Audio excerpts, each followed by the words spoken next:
Hey guys, and welcome back to my channel. For today's video, I'm going to be bringing you along with me in my Bible study, what I usually do, and how I dive into the Word and really absorb and really dissect what the Bible says. Every word that is in the Bible is there for a reason. So when it comes to studying the Bible, it's very important that we really focus in on the words and focus in on everything that God is trying to tell us. Studying the Bible can be something that's super intimidating, but trust me, girl, it does not have to be. So I'm kind of just going to show you guys what I do to make it interesting and not boring, how to do it every single day and still be engaged, how to really dissect the words and really take back and really apply what you read into your daily life. So I will be counting this as my Instagram live Bible study because I do those every month.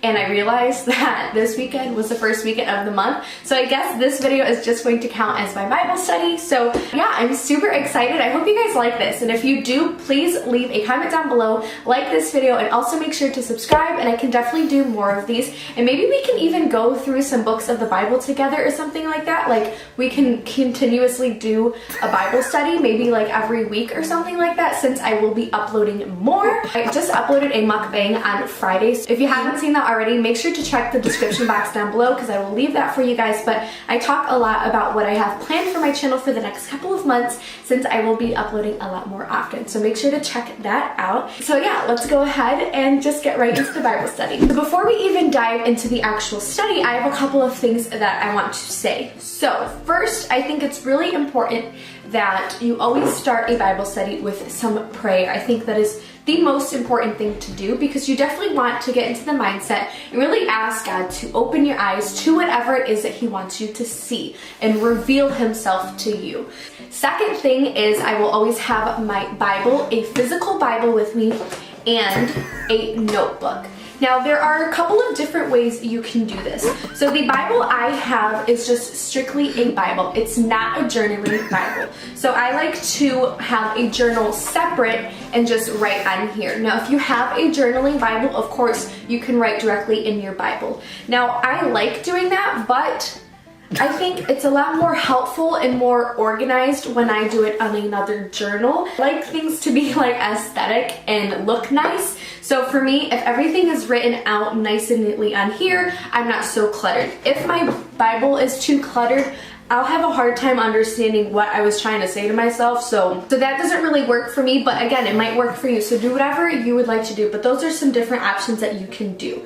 So this Bible was gifted to me 8 years ago by one of my small group leaders, Julie, and I still have it. It is a NLT Bible. I'm not sure where she got it, but it's very easy to find these if you just Google one up. And then I also recommend that you get a really cute binder that you like. So this one I got at Target just yesterday because I wanted to have a new one for this video, but isn't it so cute? Just very sleek. I like having the ones with the rings at the top so you can easily flip through the pages. I also recommend having a really nice pen that you like, that you smoothly write with. This stuff is like so extra and like not necessary, but I think it's the little things and the cute stuff that makes us excited. So for me, I'm like, oh, I got a new journal. I can study my Bible. You know, for me, like that stuff is what makes it fun. So basically, the past couple of weeks since I have been done with school, I've had a lot more time to dive into the Word. Now, you don't need 3-4 hours to do this. And every time you do have a Bible study, it's not like you're having this huge like, wow, God, like, oh, you really blew me away this time. Like, that's not gonna happen every single time. And you're not gonna like feel something. There's no right and wrong way to study the Bible. Think of it like school. Like if you have a history book you have to read. Think of it like that. When you read it, you want to obviously understand what's going on. Now it is a little bit different because it is the Bible, but I'm going to show you guys a couple of things that I do, but I'm just saying that just so you guys have that in the back of your mind. There's no right and wrong way to do the Bible. If you do it different than me, that's totally fine. This is just the way that I've been doing it and I really enjoy this way. If you do your studies differently, leave a comment down below because I definitely am curious to see how you guys do it. Just would like to try different styles just so I don't get bored of what I do. So I like changing it up a little bit. So I'm gonna bring you guys in and then I'll talk from there. I feel like I'm babbling so much. Alright, so I have you guys zoomed in and I have 1 Samuel 4 open. So if you'd like to follow along, you can open up Samuel. So today I'm going to be reading Samuel 4 through, let's just do up to 5. So up at the top, I'm going to write 1 Samuel 4 through 5. And then I'll also write the date. So in my Bible, where chapter 4 starts, it says, the Philistines captured the ark. So I'm going to write chapter 4 down here, and I'm also going to write whatever my Bible has written there, kind of like as the title. So now anything that I write from here on down will be a part of chapter 4.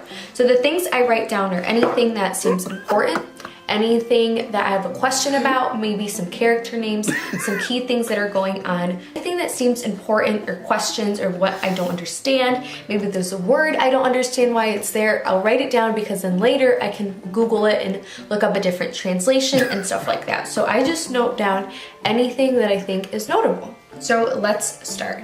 At that time, Israel was at war with the Philistines.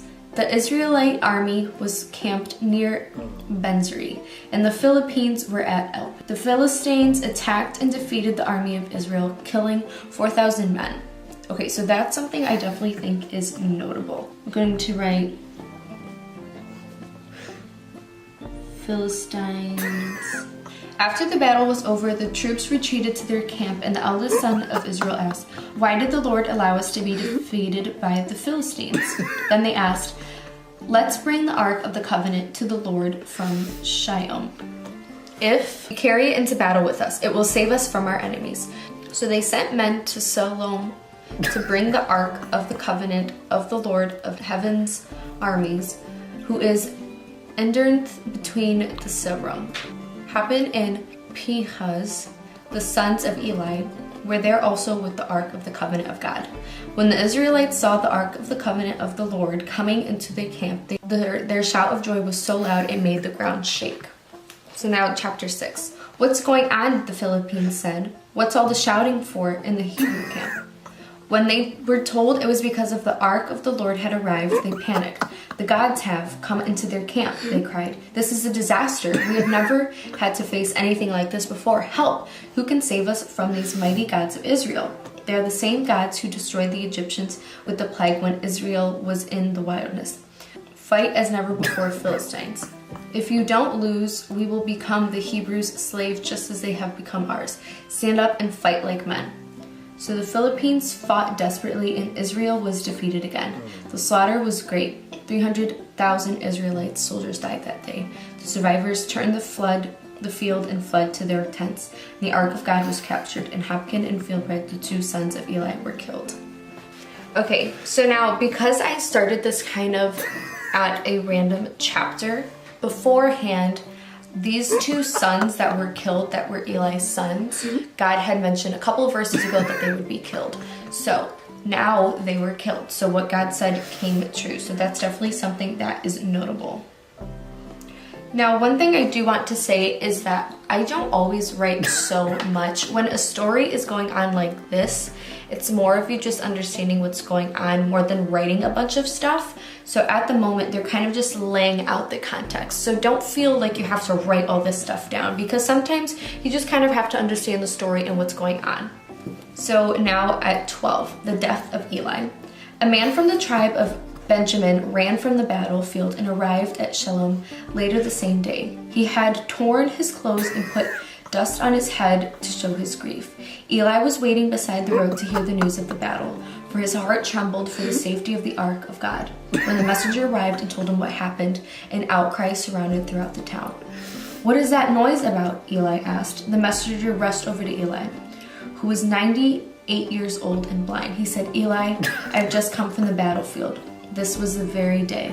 "What happened, my son?" Eli demanded. "Israel has been defeated by the Philistines." So that's something I'm going to write down. So Israel was defeated. "The people have been slaughtered, and your two sons, Hophni and Phinehas, were also killed, and the Ark of God has been captured." So that is also something that's very important. So Ark of God captured. 18. When the messenger mentioned what had happened to the Ark of God, Eli fell back from his seat beside the gate. He broke his neck and died, for he was old and overweight. He had been Israel's judge for 40 years. So that's also something that is notable. 19, it says, Eli's daughter-in-law, the wife of Phoenix was pregnant and near the time of her delivery. When she heard that the Ark of God had been captured and that her father-in-law and husband were dead, she went into labor and gave birth. She died in childbirth, but before passing away, the midwives tried to encourage her. "Don't be afraid," she said. "You have a baby boy." But she did not answer or pay attention to them. She named the child Ishabab, which means, "Where is the glory?" For she said, "Israel's glory is gone." She named him this because the Ark of God had been captured and because her father-in-law and husband were dead. Then she said, "The glory has departed from Israel and the Ark of God has been captured." So for that, I think it's important to mention his name because it seems that she is obviously upset about everything that is going on, and maybe his name might be relevant later on. So now we are entering chapter 5. So I'm going to do the same thing that I did up here. I'm going to write 5, and it says the Ark in Palestine. So I'm only going to do a little bit more because this is essentially what it all consists of, is just reading and mentioning a couple of things. So I think we'll go up until 6 and then I will wrap it up, but you guys will be able to get the idea of how it goes. So after the Philistines captured the Ark of God, they took it from the battleground Esgabar to the town of Ishud. They carried the Ark of God into the temple of Dan and placed it beside the idol of Dagon.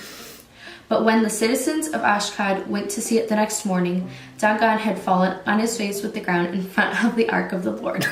So this is when you know the Bible is funny. God has some humor. Basically, God's saying, like, I'm not the same as this idol. That is not going to work. So this is definitely something that is notable. So they took Dagon and put him back together in his place. But the next morning, the same thing happened. Dagon had fallen on his face before the Ark of the Lord again. This time his head and hands were broken off and they were lying in the doorway. Only the trunk of his body was left intact. That is why to this day neither the priest of Dagon nor anyone who enters the temple of Dagon, Ashdod, will step on its threshold. So God is basically sending a message to them, telling them, like, nope, this is not going to work. This is not going to happen. And I'm going to continue to put this statue down. So I think I'm going to wrap it up here. I didn't film an outro, so I apologize for that. But I hope you guys were able to kind of get a feel for what I do and what I write down when I do these types of studies. Hope you guys are having a wonderful week. A vlog will be up on Friday, so stay tuned for that. And yeah, thank you guys for watching, and I will see you in Friday's video. Bye!